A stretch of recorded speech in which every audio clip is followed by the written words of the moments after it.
The sound came first, glass exploding against hardwood. Then the deeper sound, the sound that follows when something large and heavy and absolutely certain of itself meets the floor without warning. It was the sound of a man who had walked into that bar believing the way certain men always believe that the world would arrange itself around him. He was wrong, but we'll get to that. In 1985, a DEA operative named Warren Shell was burned in Medellin, Colombia because of a single mistake. Not a tactical error, not a blown communication. One small human mistake. He ordered a drink like a man who had never stood behind a bar in his life. He reached for the glass with his right hand instead of his left. He set it down without checking the level. 3 seconds of instinct that 3 weeks of cover training couldn't override. The cartel's man was watching from a corner booth and saw it immediately, the way you always see it when someone is pretending to be something they are not. Warren Shell was extracted that same night with 2 broken ribs and a career that never fully recovered. 34 years later, 2 miles from the front gate of Naval Base San Diego, a woman named Rachel Cross stood behind a bar and thought about Warren Shell every single night. She thought about him when she reached for the glasses. She thought about him when she laughed at jokes she didn't find funny. She thought about him when she let her shoulders drop just slightly, when she added the faint edge of tiredness to her voice that bartenders carry like a uniform, when she looked at the men across the bar with eyes that said she was simply a woman finishing a long shift and nothing more. She thought about Warren Shell because Rachel Cross had spent 3 weeks becoming someone she was not, and she could not afford even 3 seconds of instinct.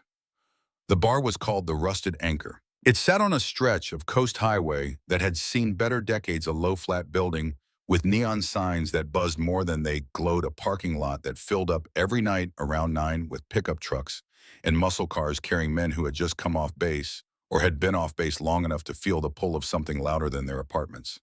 The kind of place that had a jukebox nobody touched anymore because the speakers had started distorting around 2015 and nobody had fixed them. The kind of place that smelled like spilled draft beer and too many people and not enough space, where the stools at the bar were worn smooth in the center and the mirror behind the bottle had a crack running diagonally from top right to bottom left. The management had covered with a promotional sticker for a beer company that had gone out of business in 2011. Rachel knew every inch of it. She had mapped it the way she mapped every operational space exits. Sightlines, choke points, the exact number of steps from the end of the bar to the emergency door, the way the lighting changed in the far corner booth after 10 o'clock when the overhead bulb dimmed. She knew which bar stools had loose legs. She knew that the phone behind the register had a 3-second delay when you dialed out. She knew that the man who came in every Tuesday and sat at the far end nursing a single bourbon was retired Navy and almost certainly harmless, and kept watching the door because he was waiting for a woman who was never going to walk through it. She knew all of this because knowing all of this was the difference between coming home and not coming home. On her left wrist, under the cuff of her bartender's shirt, she wore a watch. It was a G-Shock, the kind the military issued in the mid-2000s, black with a cracked face on the lower left corner where it had met a rock wall in a way that the manual had not anticipated. It was not her watch. It had belonged to her brother. Corporal Danny Cross had worn it on his left wrist from the day he received it, through basic training, through 2 deployments to Iraq, through what was supposed to be a straightforward security operation round in northeastern Syria in the spring of 2019. He was 26 years old. He was the kind of person who remembered birthdays without being reminded, and who had once driven 4 hours in the middle of the night to help a friend whose car had broken down in the desert, not because he wanted recognition, but because it had genuinely not occurred to him to do anything else. The incident reports said Corporal Danny Cross and 4 members of his unit were killed when their convoy was struck by an advanced anti-vehicle weapon system in a region where, according to all available intelligence, no such weapon should have existed. The report used language that was careful and passive and systematic language, calibrated across generations to describe catastrophic failures without placing them anywhere near a name. Rachel had read that report 11 times. She had read it in the week after Danny died, and again 6 months later, when the official investigation closed without identifying the weapon's origin, and again when a source inside the Defense Intelligence Agency mentioned quietly and unofficially over coffee in a parking garage in Arlington, Virginia, that there was a possibility, not a certainty, not even a probability, just a possibility, that the weapon that killed her brother had come from a United States military inventory. That possibility had brought her here, to this bar, to this cover, to 3 weeks of becoming someone named Karen Walsh, who had moved to San Diego from Phoenix after a bad divorce and who was good with people and decent with the poor, and who needed the hours. Colonel Diane Mercer had not ordered Rachel to take this assignment. She had offered it. There was a difference, and Mercer was precise about such things. The intelligence suggested that the rusted anchor was being used as a connection point, a place where suppliers and potential buyers made first contact in an environment public enough to be deniable and military adjacent enough to be convenient. The target was a weapons pipeline operating under the designation Project Cerberus. Mercer had laid out the parameters, handed Rachel the folder, and said, "I need someone who can disappear into that room." Rachel had taken the folder without hesitation. Mercer had watched her and had not said anything about Danny because she didn't need to. On the night everything changed, Rachel had been behind the bar for 4 hours when the group came in. There were 6 of them. Marines, from the look of them, that combination of physical confidence and compressed energy that comes from people trained extensively to be dangerous who are currently not being dangerous and feel the gap acutely. They were celebrating. Someone was rotating out. Someone was getting married. Someone had gotten promoted. The exact occasion didn't matter. What mattered was that they were loud and drinking and filling up the corner of the bar in a way that shifted the room's center of gravity. Rachel watched them the way she watched everything, not directly, not obviously, but continuously gathering information without advertising the act of gathering. 5 of them were exactly what they appeared to be: young men in their 20s burning off energy, getting progressively louder, feeding off each other the way groups do when the night is going well and nobody is driving and tomorrow feels far away. They ordered in rounds. They laughed at each other's stories. One of them tried to get the jukebox to work and gave up after 60 seconds. The 6th one was different. His name, she would learn it later, was Garrett Bowen. He was larger than the others, not in an obvious way, but in a way that becomes apparent when you've been trained to notice it: how he occupied space without appearing to take up too much of it, how his shoulders settled when he sat down, the economy of his movements when he reached for his glass. He was perhaps 35, with a face that had been outdoors for most of those years, and eyes that were a particular shade of gray that Rachel had come to associate over time with people who had seen the thing that changes how you look at everything afterward. He was drinking. He was laughing at the right moments. He was, to all visible evidence, a man unwinding with friends at the end of a week that had demanded a great deal of him. But his eyes were not unwinding. His eyes were doing something else entirely. Rachel had spent enough time in enough hostile environments to understand the difference between the gaze of a drunk man and the gaze of a man performing drunkenness. A drunk man's eyes lose precision. They settle and drift and refine their target with a slight delay, like a camera that keeps going out of focus. Bowen's eyes were sharp. They were tracking. They moved across the bar with the systematic thoroughness of a man conducting a visual sweep, dressed up imperfectly as casual looking around. He was looking at her. Not the way men sometimes looked at her at bars, with that combination of interest and calculation she had learned to deflect with a single flat look years before she ever put on a uniform. This was different. This was assessment. This was the kind of looking that takes inventory. She turned away, refilled a glass at the other end of the bar, made the small talk that Karen Walsh would make, asked a regular about his daughter's soccer game, laughed at something mildly worth laughing at. When she turned back, Bowen was watching her again. She pressed her left wrist briefly against her side, felt the watch through the fabric, felt the familiar weight of Danny's cracked G-Shock. She thought, something is wrong with tonight. She thought, stay in the role. She thought, 3 more hours. The group's noise level climbed steadily through the next hour. Rachel moved through her work with careful precision, measuring the small deviations, the micro-escalations, the way a crowd's energy builds toward its various possible conclusions. Most nights at a bar like this, the conclusion was simply noise, and then last call, and then the slow dispersal into the parking lot. Occasionally, it was something louder. Rarely was it something dangerous. At 10:47, Garrett Bowen left his group and walked to the bar. He did not sit. He leaned forearms on the counter, close enough that Rachel could see the small scar running along his left jawline, close enough that the noise of the room dropped slightly into the background. He smiled. It was a good smile, technically. It reached the right muscles. "You've been working hard all night," he said. "You deserve a break." "I appreciate that," Rachel said. She made her voice warm and slightly tired. Karen Walsh's voice. "What can I get you?" he told her. She made it. He watched her make it with the same careful attention he had been paying her all night, and when she slid the glass toward him, his hand shot out and closed around her wrist. Not hard, not violently, just firmly, several degrees past what the moment called for. His fingers pressed down directly over Danny's watch. Rachel felt her entire system shift into a different register, the way a room goes quiet when a certain sound cuts through it, everything peripheral dropping away, and the relevant information snapping into focus. Her heart rate slowed rather than quickened.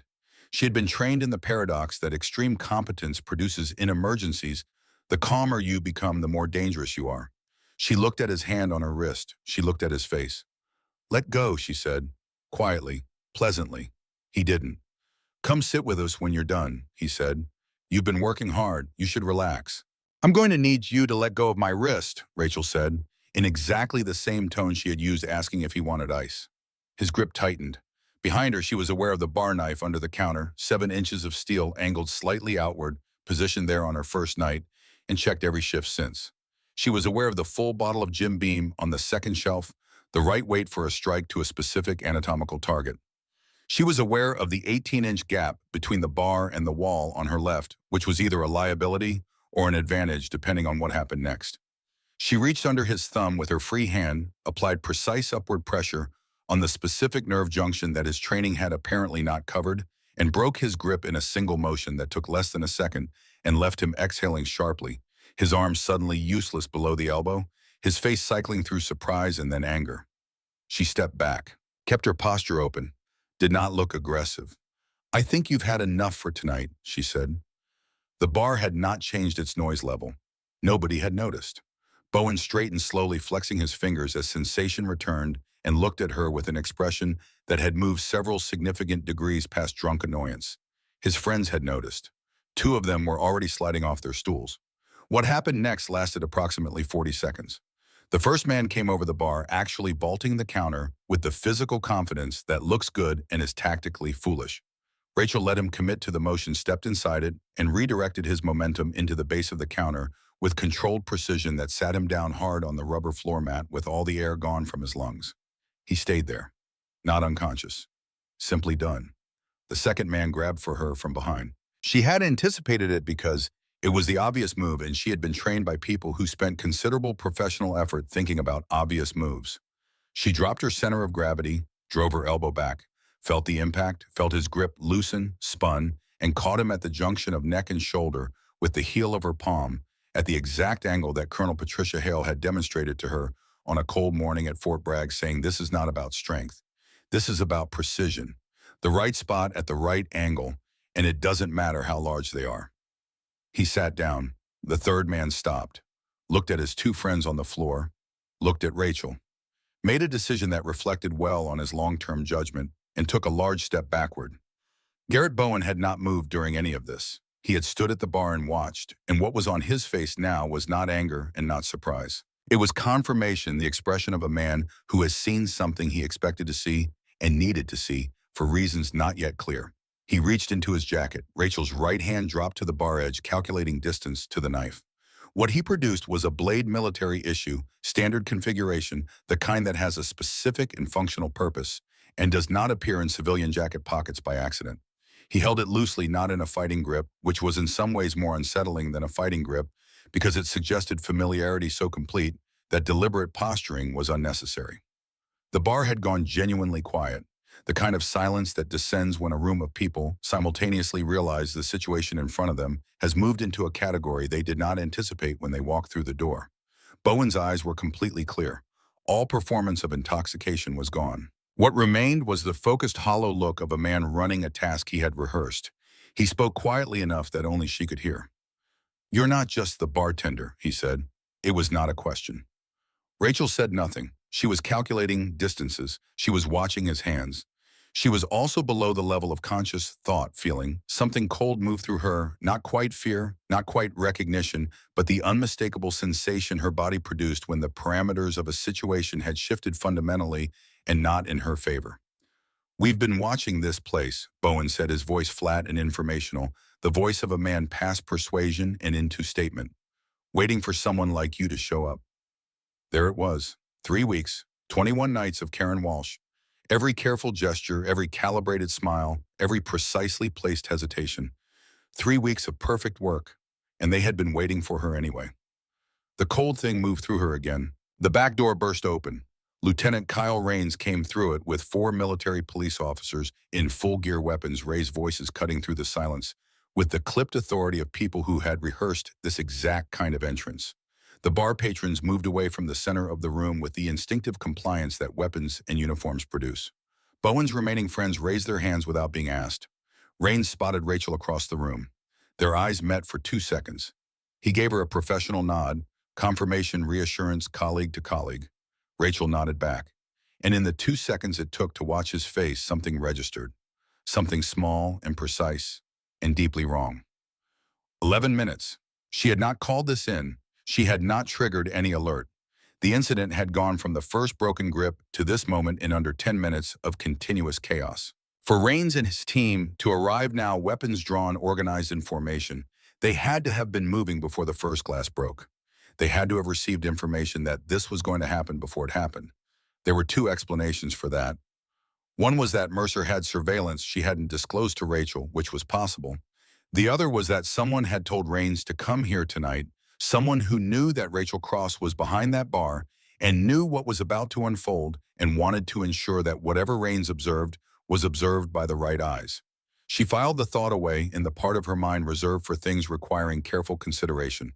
Don't decide yet. Watch. Bowen was on the floor now, cuffed, two MPs standing over him.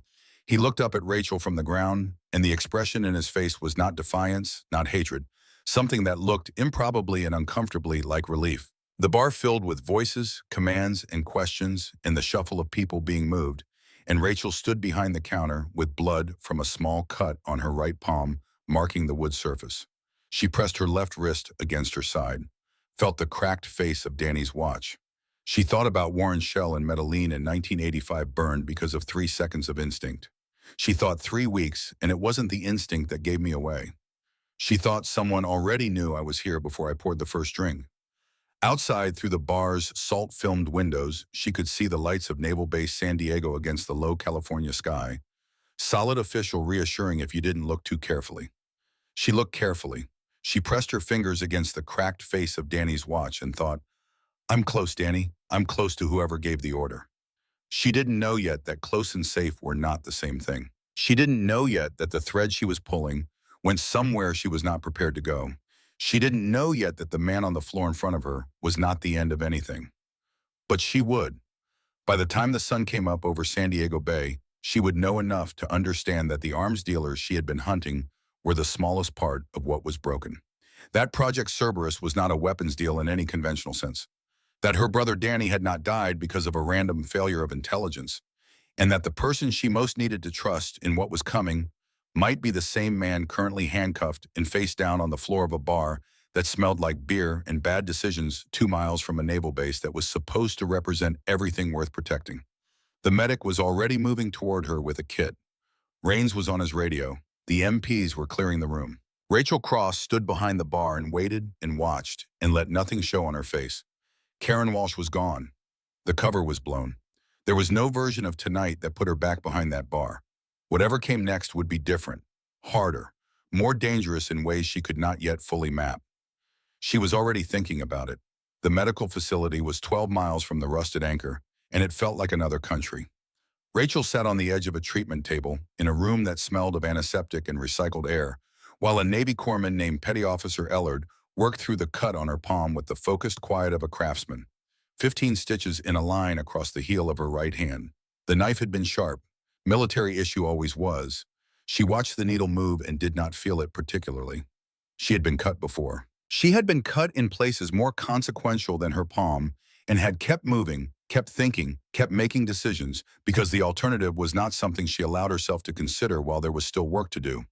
Colonel Diane Mercer stood near the door with a tablet in her hand and the expression she wore when the situation required significant recalibration.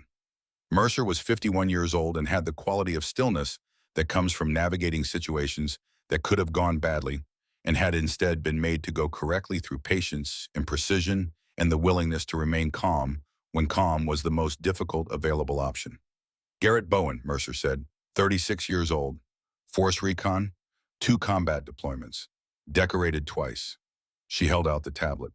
No red flags in any performance review until 14 months ago when his file goes quiet in ways inconsistent with a man simply doing his job well. Rachel took the tablet with her unbandaged hand and scrolled. She read everything operational quickly, completely with attention to what was absent rather than what was present. A service record like Bowen's had a rhythm, a pattern of evaluations and assignments and commendations that built on each other the way a life builds on itself. When that pattern broke the break, itself told you something.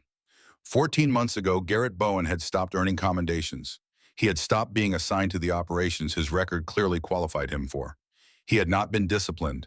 He had simply become quieter in the official record, less visible, less documented, in the way that sometimes meant a man was coasting and sometimes meant something else entirely. He's in room 3, Mercer said. He hasn't asked for a lawyer. He hasn't asked for anything. Rachel handed the tablet back. Ellard tied off the last stitch and stepped back. I'll talk to him, Rachel said. Mercer assessed the condition of the person making the decision. You have a fractured rib from when he shoved you against the counter. Ellard taped it. I know, Rachel said. I'll talk to him. The room was small and beige and had a table and 2 chairs and overhead lighting calibrated to make everything feel slightly more exposed than it needed to be. Bowen was sitting in the far chair with his wrists cuffed to the table ring and his jacket gone, and his face showing the beginning of what was going to be a significant bruise along his left cheekbone from where he had met the floor. He looked up when Rachel came in. She sat across from him without speaking and set a paper cup of coffee on his side of the table in the gap between his cuffed hands. Because the coffee was there in the hallway, and because small gestures of basic human acknowledgement sometimes opened things that confrontation did not. He looked at the coffee. Then he looked at her. I didn't know who you were, he said, in the beginning. When did you figure it out? 3 nights ago, the way you measured the pour. No bartender measures a pour like that. Too consistent, too precise, like someone was grading you. He paused. That's when I called it in. Called it in to who? He didn't answer immediately. He looked down at the coffee. His hands cuffed to the table were large and calloused in the way of men who have spent years working with equipment and weapons and the physical demands of the kind of service he had given, and they were completely still. He was not a man who fidgeted when he was nervous. He was waiting for something she couldn't yet identify. Then he reached inside his shirt slowly with 2 fingers, with the exaggerated deliberateness of a man being careful not to be misread. He produced a photograph creased down the middle, worn at the edges from frequent handling, and he set it on the table between them. Rachel looked at it. The girl in the photograph was perhaps 7 years old with her father's eyes and a smile that was entirely her own, completely unself-conscious. The smile of a child who has not yet encountered sufficient reason to be careful about how much happiness she shows. She was sitting in what appeared to be a hospital bed, dressed in a sweatshirt, slightly too large for her, with a stuffed rabbit under one arm, and her other arm resting on the bed rail with the practiced ease of a child who has learned to simply live with the IV line. Her name is Emma, Bowen said. She turned 7 in February. Acute lymphoblastic leukemia. He said the medical term, the way you say something you've had to learn to say out loud without letting it destroy you every time. There's a treatment, experimental, showing good results in the trials. The oncologist at San Diego Children's said she's a strong candidate. He stopped.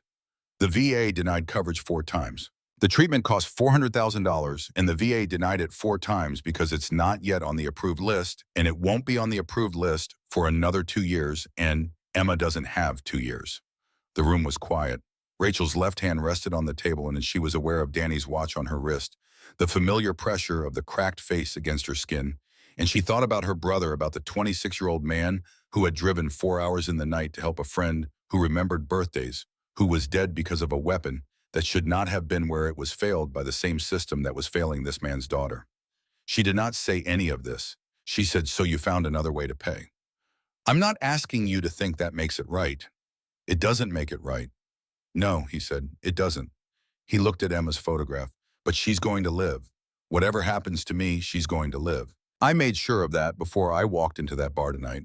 Rachel looked at him across the table, this large, careful, broken man who had been a good soldier and was now something more complicated than a good soldier or a bad man, and she felt the weight of being the person in the room who had to decide what to do next with everything she now knew. She picked up the photograph and looked at it once more. Then she set it carefully back on his side of the table so he could see it from where he was sitting. Tell me about Project Cerberus, she said. What he told her took 40 minutes, and when he finished, the room felt smaller than before he started. Cerberus was not a weapons shipment. That was the first thing she had been wrong about. And she had been wrong about it in a way that mattered because it had shaped the parameters of the operation from the beginning, and those parameters were now insufficient. Cerberus was a system, specifically an autonomous targeting and engagement system built around a drone platform that could identify, track, and engage designated targets without requiring human confirmation at the point of action. It had been developed under a classified research contract over the course of 8 years, and its most recent version had reached a level of operational capability that its architects had apparently decided to monetize in ways not authorized by the United States government. Three organizations had placed orders. Bowen did not know their names. He knew their payment structures, and he knew the combined figure was $340 million, and that the delivery timeline was 36 hours from the moment the exchange was completed. Once the system was transferred, there was no retrieval mechanism, no off switch triggerable remotely, no way to undeliver it. Rachel listened without interrupting, and when Bowen finished, she worked through the operational implications while managing the thing in the back of her mind she was not yet ready to address directly. The weapon that killed Danny's unit had been described in the incident report as an advanced anti-vehicle system of unprecedented precision in a region where such precision should not have been possible. A weapon that could not be sourced, an autonomous targeting system, in an early operational test, in a location where it could be used and then retrieved in its presence denied by everyone who needed to deny it. She touched the watch. She kept her face completely still. Who authorized the original development contract? She asked. Something shifted in Bowen's expression, the calculation of a person arriving at the conclusion that there is no longer a functional reason to say less than everything. I only know one name from that level, he said, Colonel Patricia Hale. She was the project officer on the original contract. Her signature is on the founding authorization. Rachel heard the name and felt nothing change in her face and felt everything change in the space behind it. Patricia Hale had been Rachel's commanding officer for 2 years at Fort Bragg. Before that, she had been Rachel's instructor during the most demanding training program Rachel had ever completed, the one that had taken her from a very good soldier to the particular category of soldier that she had become. Hale was 60 years old and had spent 30 of those years doing work that the public record did not fully account for. She had a way of explaining complex tactical problems that made them feel not simpler, but more clearly shaped the way a good teacher makes a hard subject feel less like confusion and more like progress. She had taught Rachel the palm strike that had put Bowen's associate on the floor of the Rusted Anchor. Rachel left Bowen in room 3 and found a secure terminal in an empty office down the hall and spent 20 minutes pulling every document she could access associated with the Cerberus authorization file. Most were above her clearance level. 4 were accessible. 3 were administrative.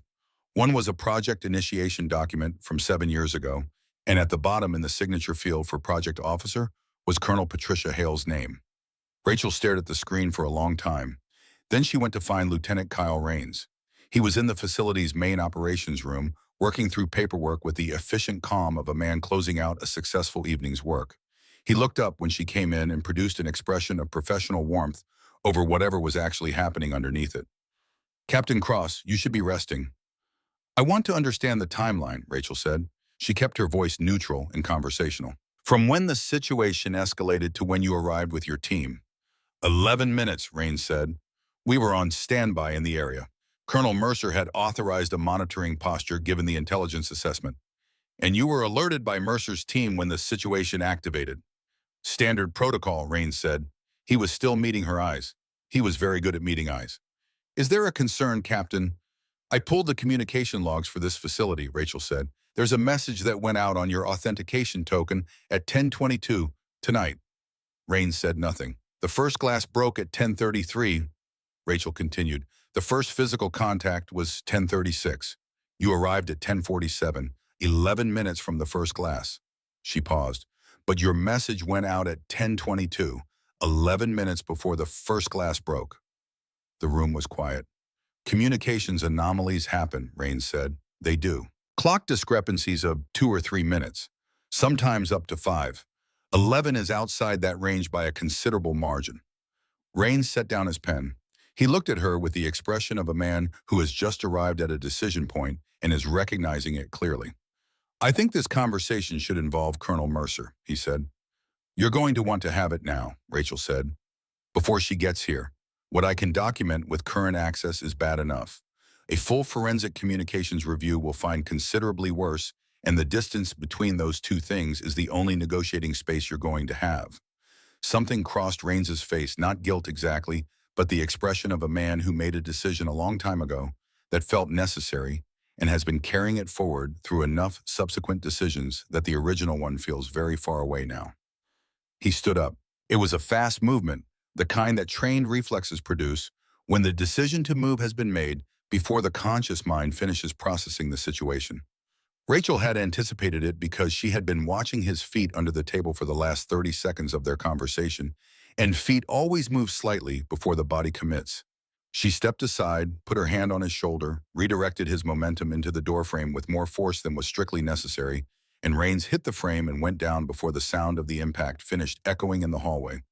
Two MPs appeared within seconds because she had positioned them there before walking into the room. She looked down at Raines on the floor. He was conscious. He was going to have a headache for several days and spend the foreseeable future in a room considerably less comfortable than the one he had just been sitting in. "Someone told you I was coming," she said quietly. "Before I ever poured my first drink. I need to know who."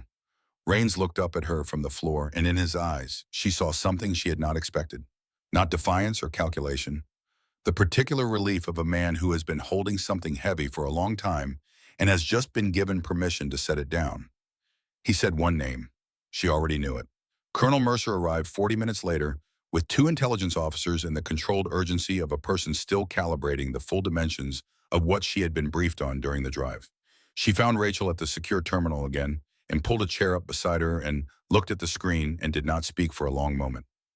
"Raines has been feeding operational information to the network for 9 months," Rachel said. "He didn't recruit himself. Someone inside the command structure identified him as a viable asset and gave him sufficient incentive to say yes. Based on what he told me, the person who approached him was working directly under Frank Darrow." "Colonel Frank Darrow," Mercer said. "She said it the way you say the name of something recognized, but not yet fully accepted. Head of Special Projects Procurement. 30 years of service. Legion of Merit in 2008. The kind of career that doesn't generate enemies because everyone with sufficient knowledge of it is either inside the operation or not in a position to talk." Mercer was quiet for a moment. "And Patricia Hale," she said. Rachel had been managing this for 2 hours, keeping it in the part of her mind reserved for things requiring careful processing that could not be rushed. "Her signature is on the founding authorization," Rachel said. "That's not the same as involvement." "No," Rachel said. "It's not." The secure phone on the desk rang. Mercer looked at the screen and then at Rachel. "External line, unregistered." She held out the handset. "It's for you." Rachel took it. The voice was clear and even and immediately recognizable, and hearing it in this context produced a sensation in Rachel's chest she classified as complex and continued working. "Rachel," said Colonel Patricia Hale, "I know you found my name in the file." "I have," Rachel said. "When you find it in the next file, and you will find it in the next file, don't stop there. Keep going. There's a line under my name. Read the line under my name." "I need more than that." "I know you do. I can't give you more right now. I can tell you that what you think you're looking at is not what you're looking at. And I can tell you that the people who put my name in those files knew exactly what they were doing when they put it there." A brief pause waited with the specific patience of a person who has been waiting a very long time to say what they are saying. "Trust what you've been trained to do. Trust the evidence. Don't trust the shape of things." The line went dead. Rachel set the handset down and looked at the wall for 3 seconds. Then she went back to room 3. Bowen looked up when she came in. Emma's photograph was still on the table. "Darrow knows," Rachel said, "doesn't he?" Bowen closed his eyes briefly. When he opened them, there was no surprise. "When did you get the message?" 40 minutes ago, while I was waiting here." He turned his wrist slightly, indicating a small, secondary device taped flat against his inner forearm with medical tape in a position that would only be found by a thorough search or by a man who had decided to reveal it. "I left it because I knew you'd want to see it." On its screen were 4 words, location changed. "Harbor tonight." "Newport Beach," Bowen said. "Container facility off Pacific Coast Highway. There's a pier on the south end leased to a logistics company that doesn't exist. That's where the exchange was always going to happen if the original location was compromised." He looked at her directly. "He knows I was arrested. He knows I've been here for hours. He's not pulling out because the buyers are already in position, and pulling out costs him the kind of money that certain relationships don't survive." He thinks you've given me just enough to make the operation look credible, Rachel said. He thinks he can complete the exchange and be offshore before the network's structural damage becomes apparent. You're not just the investigator, Captain, Bowen said. You're proof that his security protocols work. He wanted to see how far a good operative could get before she hit the wall. You running the bar for 3 weeks without finding the harbor location, that's the data he needed.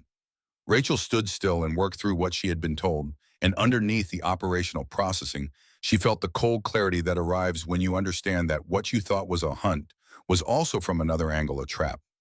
She thought about Danny. She thought it doesn't change the next step. I need you to trust me, she said, not because you have good options, because I'm going to the harbor tonight regardless of whether you help me or not. And if you help me, we have a better chance of coming back from it. And if we come back from it, there is a process by which Emma gets her treatment, and you are present to witness it. Bowen looked at her for a long time. I'll need my hands, he said finally. I know. She went to find Mercer, and in the hallway she stopped for a moment with her back against the wall. She thought about what Hale had said. Trust the evidence. Don't trust the shape of things. She went back to the terminal and found the document and scrolled past the signature line, past the authorization header down to the footnote section that most people never read because most documents don't put anything important in footnotes. She found it in the third footnote. 2 lines of administrative notation formatted to look like a routing detail, legible only to someone who knew what they were looking at. It was a dissent notation, 7 years old, filed by the project officer at the time of authorization against her own project, expressing formal objection to a specific operational parameter added to the Cerberus mandate by a higher authority whose name was not given. The parameter read autonomous engagement, authorized without theater commander confirmation for field validation purposes on a limited and classified basis, the discretion of the supervising authority. Rachel read it twice. Field validation, at the discretion of the supervising authority. Her brother Danny had not been in the wrong place at the wrong time. He had been in exactly the place someone had decided he should be for a purpose authorized in a footnote nobody was supposed to find. She stood at the terminal with her hands completely still, and her face completely still, and her breathing completely even. And she felt the full weight of what she had just understood settle into her, the way heavy things settle when they arrive at the place they were always going to land. Then she stood up straight. She unclasped Danny's watch from her left wrist, held it in her palm for a moment, the cracked face, the frayed strap, the weight of a man who deserved better than what he got from the institution that wore the same uniform he wore. She placed it in the left breast pocket of her tactical jacket, against the left side of her chest. She buttoned the pocket closed. There was a harbor to reach and a man named Frank Darrow to find, and a thread that went further than she had imagined when she first walked into a bar on the Coast Highway and started pretending to be a woman named Karen Walsh. She walked down the hallway toward the ops room where Mercer was waiting, and Bowen's cuffs were being removed, and the night was just beginning to show through the facility's east-facing windows, the first gray suggestion of what would eventually become morning. There was a great deal to do before the light arrived. She walked faster. The convoy left the facility at 2:47 in the morning. 2 vehicles, no markings. Rachel rode in the first with Mercer, and 2 tactical officers briefed only on what they needed to know for the next 3 hours, the operational standard, when information security had been compromised by a man who had been sitting in your own operations room. Bowen rode in the second vehicle with 2 MPs selected by Mercer from a pool with no connection to Raines or any file Raines had touched in 9 months.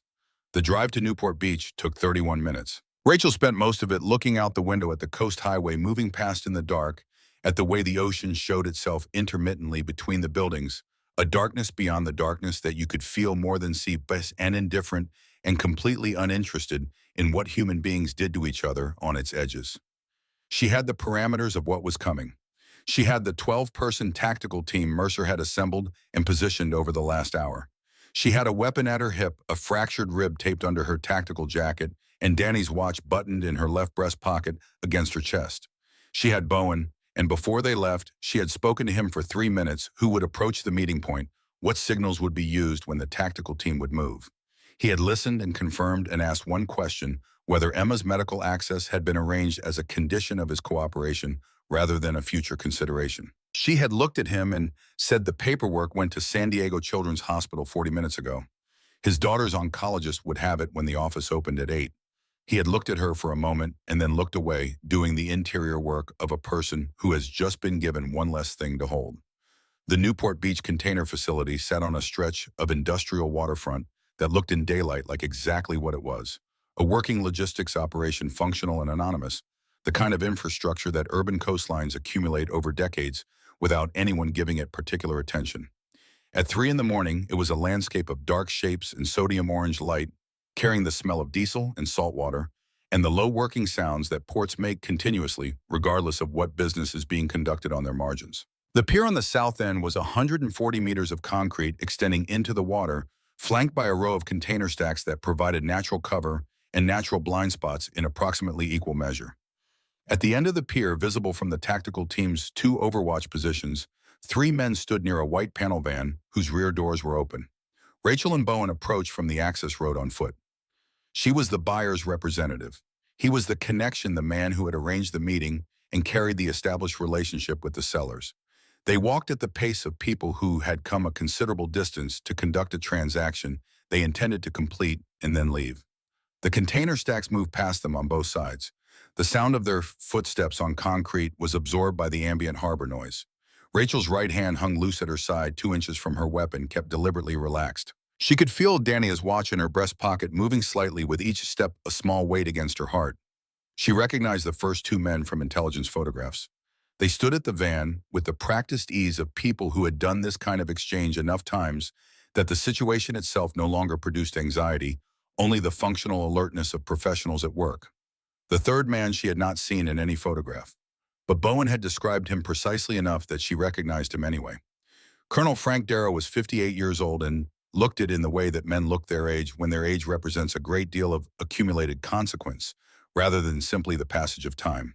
He was not large. He had the build of a man who had been athletic once and had moved over the decades into a different kind of authority, the authority of someone whose decisions had affected large numbers of people and who had made enough of those decisions that the weight of them had simply become part of how he carried himself.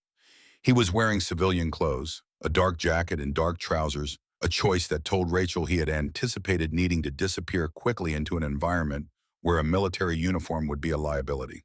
He looked at Rachel with the attention of a man measuring something against a prior description. He looked at Bowen, and something crossed his face very quickly and was controlled very quickly, the micro-expression of a man who has seen something unexpected and has the discipline not to show it more than that. "I wasn't expecting you personally," he said to Bowen. "I wanted to see it closed," Bowen said. His voice was even. Darrow looked at Rachel. "Show me the authorization." Rachel produced the document a fabrication Mercer's team had constructed in 40 minutes, which would survive a brief visual inspection, but not a detailed one. She held it toward him without moving closer. He reached for it. His eyes dropped to the page. In her peripheral vision, Rachel saw the associate on the left shift his weight. It was the associate on the right who spoke. "Wait." His voice had the quality of a man connecting something that had been unconnected. He was looking at Bowen with focused attention, running a face against a memory. "That's Bowen. He was arrested yesterday." The next 4 seconds were the kind that expanded memory, stretching out far beyond their actual duration, each component separating and becoming distinct in the way that high-intensity experiences are stored. Darrow moved first, not toward Rachel or Bowen, but backward and to his right toward the edge of the pier, with the decisive economy of a man who had planned this exit before he arrived. He had anticipated a version of this outcome. He was considerably more prepared than her assessment had allowed for. The associate on the left drew a weapon. Rachel was already moving inside his draw, her left forearm against his wrist, redirecting the barrel past her body, and using the continuation of his arm's arc to bring the weapon against the pier railing with enough force that it left his hand and went into the harbor. She caught him at the base of the jaw with the heel of her right palm, and he sat down and did not get up. The associate on the right raised his weapon not at Rachel, at Bowen. The shot came before the tactical team's shout did. It caught Bowen in the right shoulder and spun him sideways into the van. He hit the metal hard, went down to one knee, his right hand pressing immediately against the entry wound with the trained instinct of a man who has seen gunshot wounds and understands the first 60 seconds. His face was tight with the controlled expression of someone managing significant pain by refusing to acknowledge its full scale. The associate raised the weapon again. Bowen looked up at him from the ground and reached out with his left hand, his good hand, and took the weapon away in a single motion with the practiced efficiency of a man for whom this was simply the next thing to be done. He put the associate on the ground beside him and he stayed on his knee and he looked at Rachel. Go, he said. Darrow's at the end of the pier. She looked at him for 1 second. His shoulder was bleeding and his face was pale, but his eyes were clear. Emma needs her father alive, she said. Stay down. She ran. The tactical team was coming in from both sides of the container stacks now, the pier full of shouted commands and the hard light of weapon-mounted flashlights. But Darrow had 30 meters on her and was almost at the end. The pier was 140 meters, and she covered it in 19 seconds, which she would not remember consciously because she was not counting. She was focused entirely on the figure at the end of the pier, who had dropped to the floating dock below the pier level and was moving along it toward a rigid inflatable boat tied there, its engine already running because he had arranged for it to be running. She went over the railing and dropped 8 feet to the floating dock and absorbed the landing through her legs and felt her taped rib register a sharp formal objection that she acknowledged and set aside. She reached the boat as he was releasing the bow line. She caught the line herself, and for a moment they were both holding it 3 feet apart in the dark over black water, and she pulled and the boat came toward the dock and she stepped onto it. He hit her, not a wild swing, a precise strike from a man trained in the same institution that had trained Rachel, which meant he had arrived at his own variations on those principles through 30 years of practice. It caught her across the left side of her face and turned her vision briefly into something more concept than image, and she stumbled against the console and caught it with both hands. He hit her in the ribs. The taped fracture produced something beyond what the word pain adequately describes, something total and white and briefly consuming, and she went down to one knee on the boat's deck and heard her own breath come out to a sound she did not choose to make. He stood over her. The boat was drifting from the dock. The harbor was dark around them, and the lights of the container facility were receding, and the sounds of the tactical operation were 20 meters away, and 20 meters was sufficient distance. He reached inside his jacket. She had gone to one knee on her right side, which meant her left side was following him, which meant her left breast pocket was toward him. She felt Danny's watch in that pocket, the small, familiar weight of it, and she thought, without forming the thought in words, the way thought operates when there is no time for language, not yet. Not here. Not like this. Darrow leveled the weapon. Rachel moved, not away from him, toward him and inside the weapon's line, in the specific direction that makes a drawn firearm briefly irrelevant because the geometry of it no longer works. She drove upward from the single knee and used both hands in the technique that Patricia Hale had shown her, not on a cold morning at Fort Bragg, but in a smaller room on a Tuesday afternoon when the rest of the unit was at the range, and Hale had said, "I'm going to show you something I only show to the people I think will need it. Pay attention."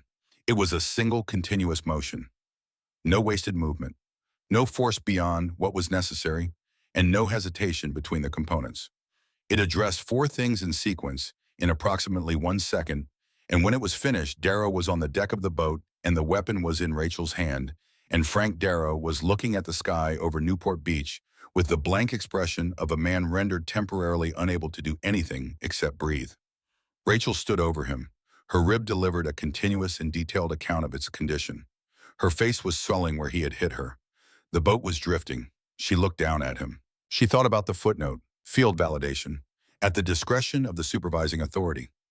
She thought about Danny, not about his death, about his life, the 4-hour drive in the night, the remembered birthdays, the way he had looked in the last photograph she had of him squinting against the sun somewhere in the eastern part of the world, the G-Shock visible on his left wrist even from that distance. She bent down and cuffed Frank Darrow's hands behind his back with the zip restraints from her jacket pocket. She straightened up. She found the boat's controls. She turned it back toward the pier. The first light of dawn was beginning to define the horizon over the water. Not color yet. The first gray suggestion of it, the sky announcing that light was coming before the light itself arrived.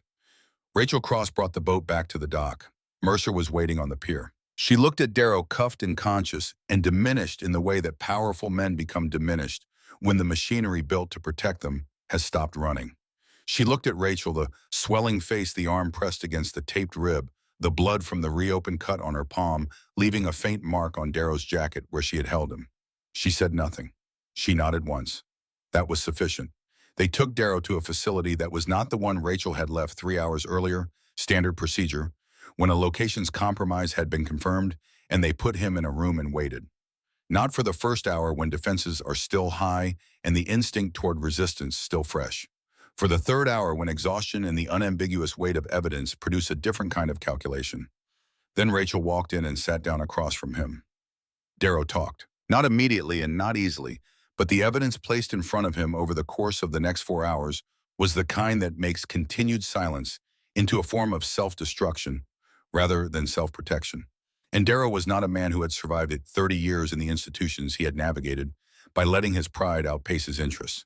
He talked about Project Cerberus, the 8 years of its development, and the point at which he had recognized what it represented. Not a military capability, but a commercial asset of staggering value to buyers who operated in the spaces where oversight did not reach. He talked about how he had built the network, about reigns identified and approached and given sufficient inducement to become useful, about the bar which had served its purpose for 2 years until the intelligence assessment suggested it had been identified. He talked about the field validation protocol. He said it with the bureaucratic detachment of a man discussing an administrative decision, and Rachel sat across from him with her hands flat on the surface and her face neutral, and she let him talk. He confirmed what the footnote had told her, that the protocol had been authorized, that it had been used, that the Syria operation in which Corporal Danny Cross and 4 members of his unit were killed had been selected as a validation environment because of specific parameters that made it suitable for the purpose. Rachel kept her hands flat. When he had finished, she said, "Patricia Hale's name is on the founding authorization." Darrow looked at her. Patricia Hale wrote the founding authorization and then filed a formal dissent against the validation protocol 6 weeks after it was added to the mandate. He said, she reported the protocol modification to her chain of command. The chain of command she reported to was already inside the operation. He paused. After that, she was monitored. Her access was progressively restricted. The documents she had access to were curated to limit what she could see. She was not charged with anything because charging her would have required acknowledging the protocol existed. The documents in the leak, Rachel said. She placed them there. 2 years, one document at a time in locations where an investigation with sufficient access would eventually find them. He said it was something that was not quite admiration and not quite contempt, but resided in the register of a professional acknowledging another professional's technique. I knew she was doing it. I couldn't stop it without explaining why I needed to stop it. Why couldn't she contact the investigation directly? She was being watched continuously and she knew it. And she knew the investigation had reins in it and she didn't know how deep it went. He looked at the table. She's been working from inside a box for 3 years. Everything she's done from inside that box. Rachel stood up and left the room.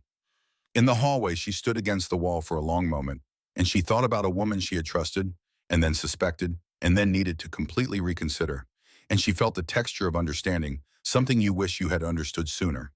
She reached into her breast pocket and took out Danny's watch, held it in her palm. The cracked face, the frayed strap, the weight of him. She closed her fingers around it. Then she went to find Patricia Hale. Hale was in a secure room at the far end of the facility's east corridor. Not cuffed, not charged, simply present, having arrived in the small hours in response to Mercer's call, and having waited with the patience of a woman who had been waiting for a long time and had become very good at it. She was 60 years old and marked by time in the way that people are marked when the time has contained a great deal. Her hair was silver. Her posture was the posture of someone who had spent a career requiring good posture of herself and had never stopped. She looked up when Rachel came in. Rachel sat down across from her. She put Danny's watch on the table between them. Set it down carefully, face up, the cracked face visible in the center of the table where both of them could see it. Hale looked at the watch. Her face moved in a way that Rachel had almost never seen it move, through something that bypassed the professional composure and reached the person underneath. "Corporal Cross," Hale said quietly. "My brother," Rachel said. "I know." A pause. "I knew when you took the assignment. I didn't know if you knew it was about the validation protocol." She looked up from the watch. "I've been trying to get to that protocol for 3 years. The documents were the only path I had. I needed someone with both access and reason to push all the way through." Rachel looked at her. "You needed someone with personal motivation," Rachel said. "I needed someone who wouldn't stop," Hale said. "There's a difference." She looked at the watch again. "I'm sorry, Rachel. For Danny, for the time it took, for every part of how this happened." Rachel looked at the watch on the table between them. She thought about what it would mean to be angry at the woman across from her, who had spent 3 years in a box of her own making, placing evidence, one document at a time, in locations where it might eventually be found. Who had called on an unregistered line from a monitored location to say, "Keep going. Don't stop at my name." She thought about what it would mean to understand, instead, that the person who had worked hardest with the least available means to create the possibility of accountability for what happened to Danny was sitting directly across from her. Had been doing that work since before Rachel knew what she was working toward. Rachel reached across the table and picked up Danny's watch. She turned it over in her palm once. Then she fastened it back onto her left wrist. She looked at Hale. Neither of them spoke. Some things do not require words because the words would only be smaller than what they are standing in for. After a moment, Rachel stood up and Hale stood up, and they walked out of the room together into the corridor. Raines was apprehended at the San Isidro border crossing at 6:44 in the morning. He was in a rental car under a name that was not his, with a bag containing 2 passports, also under names that were not his, and $112,000 in currency, representing approximately what he had been paid for 9 months of feeding operational information to a network whose full dimensions they were still mapping. He did not resist. He sat in the back of the federal vehicle and looked out the window with the expression of a man who has finished carrying something heavy and is experiencing the strange lightness that follows. The 3 buyers at the harbor were identified and processed. The Cerberus system was secured intact. Mercer coordinated with federal law enforcement in the relevant oversight bodies through the morning in the controlled and systematic way that she coordinated everything, and the institutional machinery of accountability began its slow and necessary operation around everything that Rachel and Bowen and the tactical team had made available to it. Garrett Bowen came out of surgery at 8:15. The round had missed the subclavian artery by 11 millimeters, which the surgeon described as fortunate with a precision that suggested she did not use the word loosely. He was sedated and stable and would carry a scar for the rest of his life that he had earned in a moment when he had looked at a leveled weapon and made a decision that had nothing to do with operational orders and everything to do with a 7-year-old girl in San Diego Children's Hospital who needed her father to be present for what came next. Rachel stood outside his room for a moment before she left the hospital. She did not go in. He was sedated, and there was nothing to say that could not wait. She stood outside the door and thought about what it means for a person to have done a terrible thing for an irreducible reason, and to have then done a necessary thing at considerable personal cost, and whether those 2 things together add up to something that the word redemption is adequate to describe. She did not resolve the question. She walked down the hallway toward the exit, and on the way out, she stopped at the nurse's station and confirmed that Emma Bowen's treatment evaluation was scheduled for Thursday.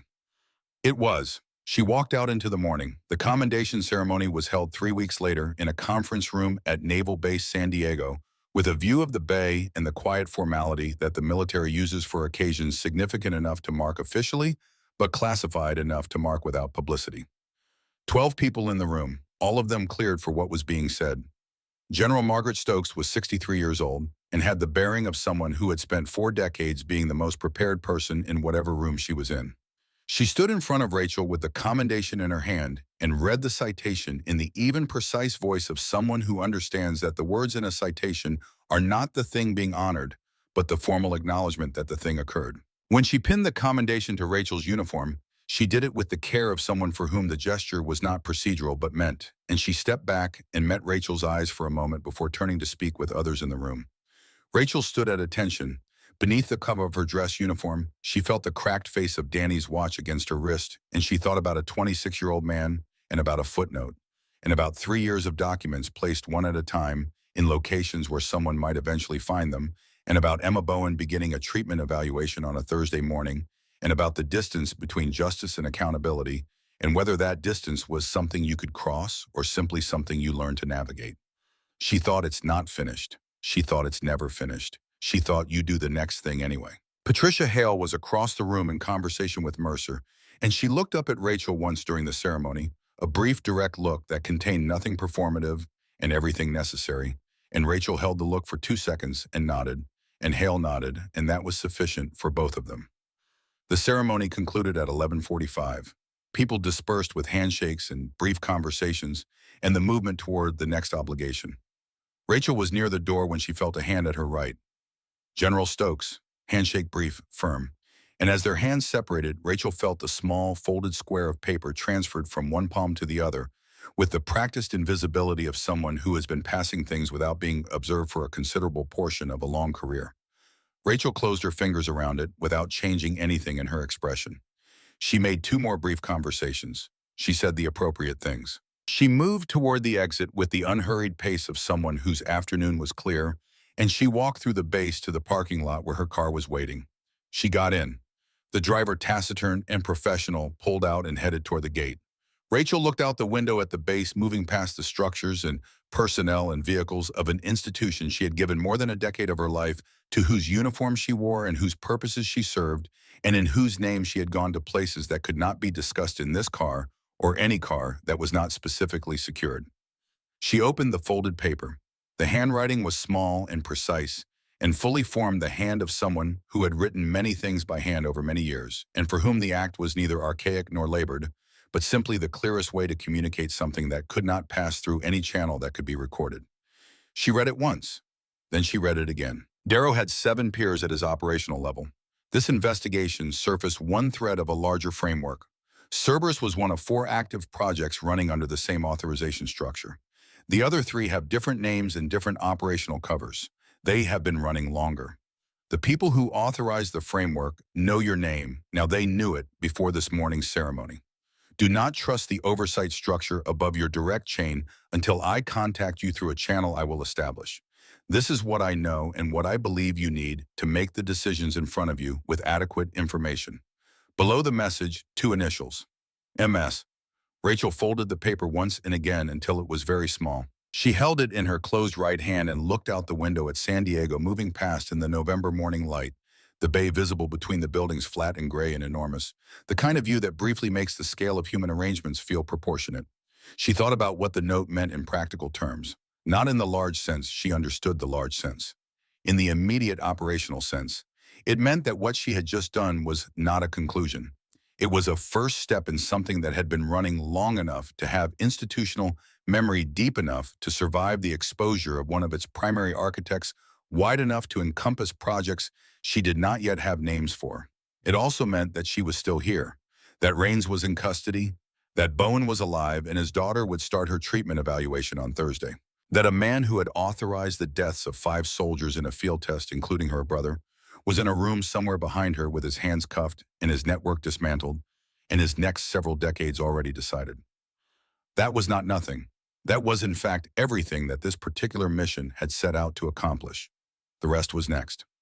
She put the note in her left breast pocket and buttoned it closed. She raised her left wrist. With her right hand, she pulled the watch strap 1 notch tighter than she usually wore, the cracked face pressing more firmly against her skin, the weight of Danny fully present. She had worn it into a bar on the Coast Highway 3 weeks ago. She had carried it in her breast pocket over her heart on a boat in Newport Beach Harbor. She had set it on a table between herself and Patricia Hale in a beige room in the small hours of a morning that had changed the dimensions of what she understood herself to be doing. She would wear it for whatever came next. She looked out at the bay one more time. There were people who had decided in rooms she had not been in that the institution she served could be redirected for purposes she had not authorized, and that the people who died as a consequence were an acceptable line in a document nobody was supposed to find. There were systems and networks and authorization frameworks built to sustain that redirection against the weight of the accountability that was supposed to exist to prevent it. And there was Rachel Cross in the back of an unmarked car on a highway in San Diego with a fractured rib and a commendation on her uniform and a cracked watch on her wrist and a note in her pocket and 17 years of training given to her by an institution she still believed in, even as she understood more clearly than she had 3 weeks ago how far some of its parts had drifted from what that belief was in. She had done this before. Not this exact thing, but the shape of it the moment after the operation when the scope of what remains becomes visible and the question is whether to turn toward it or away from it. She had never turned away. She took out her phone and sent a single message to the secure line that reached Mercer's personal device. 3 words. When can we talk?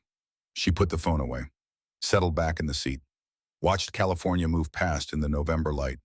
Some battles are not fought in distant places under foreign skies. Some are fought in the shadow of the institutions that send you to the distant places in the space between what those institutions say they are and what some of the people inside them have decided to make them. They are harder battles in certain ways and easier in none, but they are battles that can be won. Rachel Cross had just won the first round of this one. She would win the rest too. She pulled the watch strap one final time. felt the weight of it settle against her wrist. The car moved north along the coast. The bay was wide and gray and indifferent to all of it. The morning was fully arrived, and Rachel Cross was already thinking about what came next.